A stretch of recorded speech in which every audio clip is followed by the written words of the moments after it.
So the bus terminals in Enugu are beginning to take shape, an interesting shape, in fact, because I am loving the shape of things. I was at Abapa recently, and the place is in total chaos. When I mean chaos, total disarray. Not necessarily because the government wants it into that particular state, but because they're trying to build roads, expand the roads to make it double lane so that you can have some free flow of traffic on that axis. Beyond that, there's also another issue: the fact that the bus terminal is also nearing completion.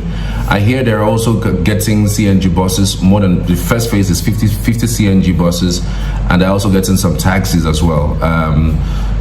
So it is going to be quite an interesting a move coming from the government of Pipitamba. I think the last time we had a bus that's sponsored by the government of the state of Enugu was basically during Sullivan's period. Sullivan period, we had loads and loads of buses that to take you from one place to another for cheaper the price. That actually caused a lot of competition in that transport space. People who were privately doing transport business had to reduce their price or become moderate. So when you are taking private, you are either taking moderate vehicle or maybe you are taking very expensive. You want to be on the luxury part of life. But that bus transportation within the state became pretty cool, pretty nice for low-income earners. I mean, minimum wage is 80,000 naira in the state, and not many persons have that power, that financial strength to transport themselves that long a time or within that space, as the case may be. So the terminals are really looking beautiful. Obete is looking like a shadow of itself. It's not anything that I remember that it looks like under the last administration. That's within a short period of time. And Soka also is looking really smooth. It's taking tremendous shape. The shape is so cool that, in fact, when you go there, you'll be thinking, is this the same Nsuka that I came to some few weeks ago? This is the same Nsuka. You'll be stunned at the transformation that's happened in this space of less than 2 years under this particular administration, especially in transport. So people say they cannot wait for the other phase of this transport business that the government of Peter Mba has embarked upon. They are hoping that it sees its logical conclusion, and also beyond just conclusion, it also gets to the point where successive government sticks to it. Because what we now see is successive government come and see something good about this and they abandon it. They don't continue on the trajectory of what the outgoing government is doing. Like, for instance, we didn't see that happen under Buruburu. I mean, Sullivan came, handed over to Buruburu, and that bus terminal thing, disappeared. I mean, up until this moment, nobody can tell where those buses went to, where those cabs went to. It's just, down the tissues of the past. There's nothing anymore anybody can say about it. Now we have a governor who wants to take transportation seriously, because it's important. Moving from one place to another is very, very important. And because of that, they are trying all they can, making sure that they ease it a little bit for our commuters. Some persons would say it's late in the day, because again, removal of fuel subsidy should have been done at least after these things must have been put in place. The buses, the CNG buses, the low cost everything should have been put in place before the removal of fuel subsidy. But again, some persons will say you can't blame the governor for that. He's not the president. He wasn't the one that removed fuel subsidy, and some of these things took them by surprise. They needed to get into office and start thinking about what to do, including the current president.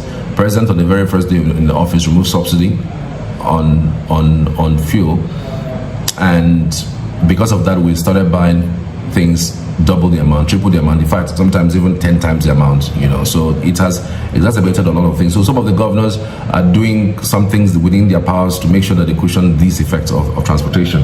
In fact, in some state, I think even Lagos at some point said they were going to do 3 times in a week, come to work 3 times in a week.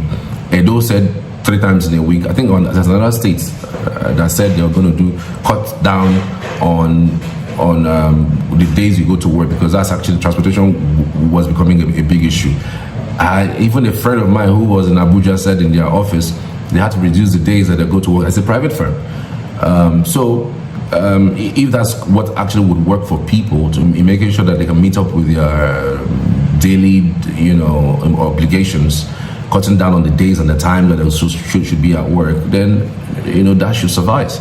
That should suffice, really. So, but Enugu State, I don't think there was any time that was ever announced that they should cut down on the amount of days people come to work, even in public sectors or even in the private sectors, except there's an arrangement by few private organizations where they work on shifts, like 2 days in, 2 days out. At least you can use that to catch your breath a little bit, so that you are able to also save some monies for other things. Because largely, if you calculate what people spend in transportation these days, you'll be stunned that more than half of people's salaries, sometimes even up to 70% of it, go for transportation. And so you can wonder where the monies are coming from either, where the other things are coming from. I'm talking about monies for their groceries, monies for their families. If it's a family of 2 or 3, you can imagine how much that will be left, to take care of their families. Nobody's ever talking about, what do you call it now? Savings anymore. I mean, if you are saving, then that means you are luxurious. You're probably working in Nigeria and earning in dollars. That's the reason why. And these days are actually remote jobs. Yes, you can actually go with some remote jobs. There are some remote jobs that are quite fantastic that you could do from Nigeria, and they pay you in dollars, and then it's fantastic, really. I mean, if it's something that you want to explore on, I mean, then you can try it. I think I've got a few friends who are really balling. People are screaming about this economy. They are balling. I mean, if you earn in dollars in this kind of economy, you are doing well. I mean, if you earn like $3,000 to $7,000 in a month, you can imagine how much that is in Nigerian naira. It's gonna be really fantastic. Okay, so the Enugu State government, just to confirm what exactly that is being said, the Enugu State government is procuring 50 CNG-powered buses to improve transportation and reduce costs. The buses are part of the state's efforts to transition from petrol to CNG, which is cheaper, more environmentally friendly. And then you would ask, why the CNG buses? To reduce the cost of transportation for citizens, to make transportation more affordable and sustainable, to preserve the environment as well.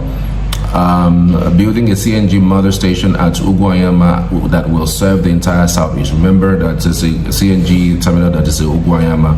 There's also construction of ancillary daughter stations that will look like filling stations, improving bus shelters, installing the Internet of Things and gadgets in buses to ensure the safety of citizens, partnering with Greenville Energy to attract investors in the CNG space, creating the Ministry of Energy, the mineral resources to oversee investments in the energy and mineral sector. The state government's efforts are in response to the rise in petrol prices in Nigeria and the enactment of the Enugu State Electricity Law 2023. So there's a whole lot happening in that space, and it's quite important. And just in case you are looking for a place to fixing your monies, I mean, transportation business is a business that you cannot lose if you know what you're doing, though. I mean, again, it's all about investment, and you must have to know that people move every day, and as people move every day, they use enemies of transportation to move. Whether you're using keke or you're using vehicle, or you're using a bus or a cab. So if you're looking to invest, that's a great space to put your money in. For those who are looking to put monies in transport business, I saw Gaius Chukwueze. Gaius, that's the crypto lord, investing in transportation business in Nigeria is and quite commendable, and he was looking for a space within Enugu, and at some point he wanted to even move to at some point he needed, at some point, in fact, he wanted to even go to Abia State because he couldn't find the space in Enugu. All the places he was getting in Enugu were quite exorbitant and quite outrageous. So he wanted to move to Abia State, but I know there are some persons who told him not to move away, from Enugu State. So, I mean, quite an interesting place to do transport business, if you will, if you wish. It's always a fantastic opportunity. All right, guys, thank you again for watching. click like, and of course share if you will. I really appreciate you. Thank you.